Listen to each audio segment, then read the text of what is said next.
Hello everyone, नमस्ते। मैं कीर्ति शर्मा आप सभी का पाथ ऑफ ज्ञान में स्वागत करती हूँ। 2024 के चुनाव के आखिरी चरण के लिए प्रचार 30 मई को थम गया। 1 जून को 8 राज्यों के 57 सीट्स के लिए वोट पड़ेंगे। लोकसभा चुनावों के आखिरी चरण के लिए प्रचार खत्म होने के बाद प्रधानमंत्री तमिलनाडु के अम्मन मंदिर पहुंचे।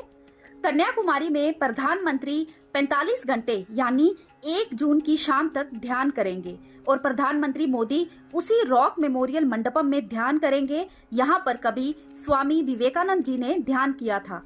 आज उनके ध्यान का दूसरा दिन है। मोदी जी की ध्यान करते हुए कई सारी तस्वीरें सामने आ रही हैं। एक तस्वीर में मोदी जी भगवा कुर्ता और गमछे में दिख रहे हैं।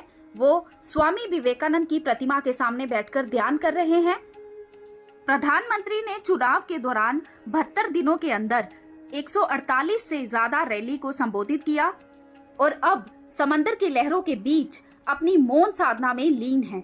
चुनावी रणनीति राजनीतिक दांवपेचों से दूर ध्यान मन को शांत करेगा। ऐसे ही 2019 के चुनाव प्रचार खत्म होने के बाद मोदी जी ने केदारनाथ में साधना की थी।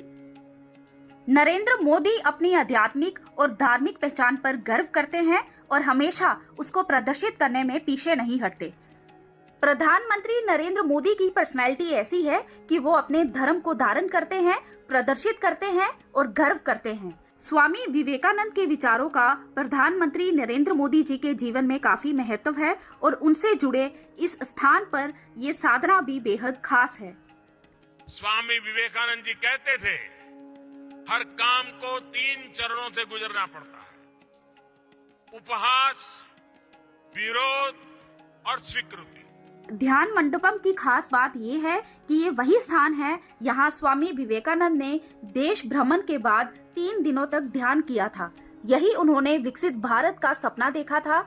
ऐसी भी मान्यता है कि यहीं पर देवी पार्वती ने एक पैर पर खड़े होकर साधना भी की थी।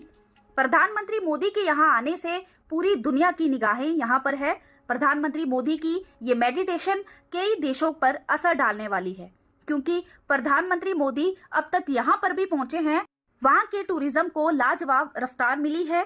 कुछ समय पहले श्रीलंका के हाई कमिश्नर संतोष झा राम सेतु पर पहुंचे थे और वहाँ उन्होंने विशेष पूजा भी की थी। भारत की भी यही कोशिश है कि राम सेतु के जरिए भारत और श्रीलंका के बीच कनेक्टिविटी बनाई जाए। आपको याद होगा कि कुछ समय पहले नरेंद्र मोदी अरब सागर में डुबकी लगाकर भगवान श्री कृष्ण की द्वारिका नगरी की पूजा करते नजर आए थे। यानी अगर हम ध्यान से समझे तो इन जगहों का धार्मिक महत्व होने के साथ साथ राजनीतिक महत्व भी है।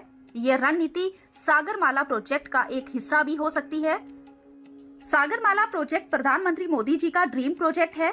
सागरमाला प्रोजेक्ट के तहत भारत अपनी 7,500 किलोमीटर लंबी समुद्री तट रेखा को व्यापार और टूरिज्म का गढ़ बनाएगा। इसका मतलब ये होगा कि भारत अपनी 7,500 किलोमीटर तट रेखा पर अच्छी पकड़ बना लेगा।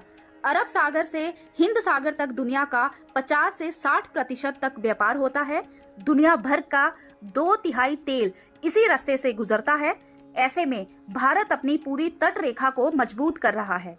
ऐसे में प्रधानमंत्री मोदी जी का कन्याकुमारी में साधना करना यहाँ के टूरिज्म और बिजनेस के लिए एक इम्पोर्टेंट स्टेप होगा, क्योंकि प्रधानमंत्री मोदी भी उसी भारत गौरव, उसी भारत वैभव की बात करते हैं जिस भारत गौरव और भारत वैभव की बात विवेकानंद जी किया करते थे।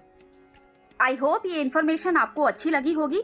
ऐसी ही इम्पोर्टेंट इन्फॉर्मेशन के लिए please like, share and subscribe my channel. Thank you so much.